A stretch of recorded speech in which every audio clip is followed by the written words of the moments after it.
Hey guys, what is up? I know this quality is not the greatest. It is so dark outside, but I'm not going to miss a YouTube video. So we made it to New Hampshire, and there's the baby, and Kevin's outside starting the fire right now.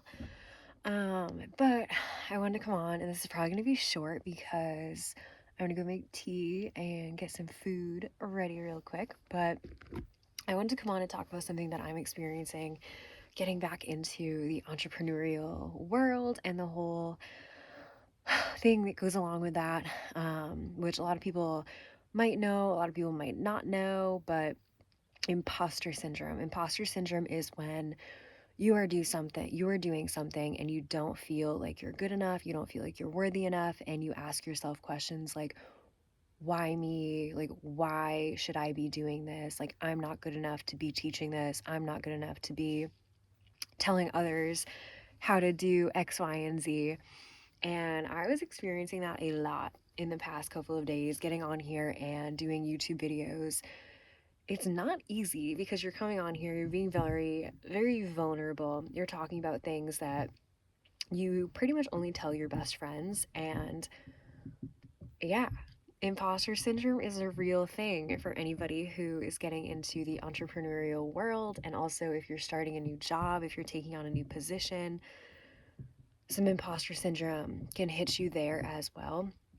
And I was trying to kind of talk myself out of it at first. And I was telling myself, Kylie, you don't need to feel this way. Just ignore it. You'll be fine. It'll pass. And the thing is, in order for you to go past that limit, when we hit imposter syndrome, when we hit these self doubts that come up, that means we hit something called an upper limit. And I can't remember who talks about this.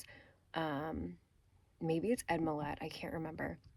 But somebody talks about hitting like an upper limit. And when you hit this limit, this is as far as you've gone before. And in order to break past that and keep going higher, you need to break past that upper limit to keep going. And in order to do that, you need to deal with and sort out what you're dealing with in the moment. So for me, I'm dealing with coming on here and doing YouTube videos because it's very confronting, it's very scary. And I'm like, what if this doesn't work? I will look silly. What if somebody comes on to my page and they're judging me for X, Y, and Z? And I'm not the only person to ever think these things by any means. Of course, it's so normal for anything that you're doing in order to step out of your comfort zone in order to get to I heard a noise. But in order to both me and Zeke were like I don't know what that is. But anyway, in order to get past that limit, that imposter syndrome, you must go through it. And you need to feel all of the things in order to get to that next level. You can't just spiritually bypass or bypass in any way if you want to get somewhere. Or if you want to become somebody who you've never become. In order to become somebody you've never become, you need to do things that you've never done, and that comes with the imposter syndrome. So yeah, it's a reminder for anybody who is experiencing something new, who is going through something that they don't feel they're worthy enough, they don't feel they're good enough. And I just want to remind you, you can do anything you want to do. You really can, especially if you're seeing other people do it. That means that it's possible.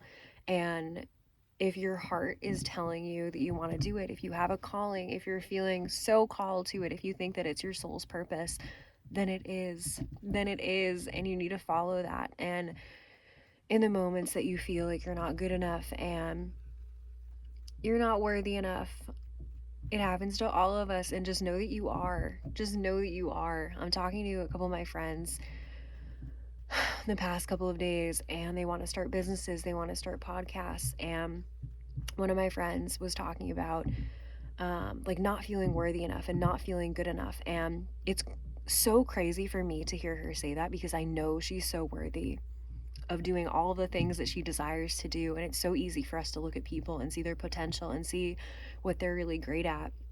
But it's so hard for us to look at ourselves and to recognize all of the gifts that we have. And sometimes I wish we could just flip it like so easily, like naturally, but I feel like we need to do it consciously.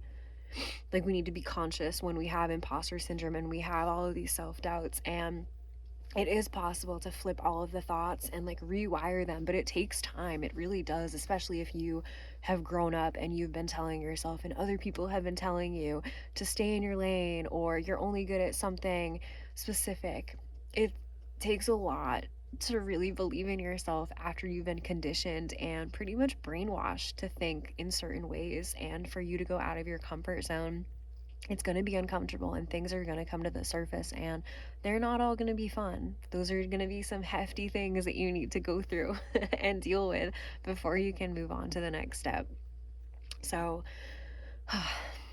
I feel like I could talk about this for so long, but I think it's just so important to remember that in order for you to get where you're desiring to be, you need to feel things that you've never felt. And it sucks. It's not fun. It's definitely not an easy thing, and some days are harder than others, but I think I don't think this ever really goes away. Like, I think even millionaires, billionaires, people who have been in the entrepreneurial journey for so long, and CEOs, and all of the big people, all of the big names, they all deal with some sort of imposter syndrome. But I think the more we deal with it, the more we're able to confront it, and the more we're able to deal with it in a healthy way instead of trying to ignore it or bypass it. And yeah, this is just a reminder that if you are feeling called to do something, whether it's starting a podcast, a YouTube channel, or going for a different job, a promotion, anything, it's okay if you don't feel like you're good enough. Obviously, it's not okay, but it's okay when those things come up, and just know it's so natural because you are human. And in this human experience, we're gonna feel the whole range of emotions, which just proves that you're in a human experience. Because if you weren't feeling all of these things, then you wouldn't be in a human experience. So I also try to remind myself when those feelings come up, like, damn, I am so human. And isn't it amazing that I have the ability to feel all of these things, whether it is anger, frustration, not feeling good enough, all of the things that do come up in those moments, even when they do feel really icky and you feel insecure and all of your insecurities come up, you know you're so alive because all of those feelings that you're feeling are human experiences. You are here in this body, the little spiritual beings that we are in our human bodies, experiencing all the little things or big things, all of the things. And yeah, that's what we're here to do. We're here to go on this little ride, this little roller coaster of ups and downs and lefts and rights and loop de loops and upside down, all the things. So, yeah, anyway, all right, I'm gonna make this video short. But remember, you're exactly where you need to be. And if you are scared to do the thing, do it anyway. Do it scared. And I think you're going to be happy that you did. Bye, guys.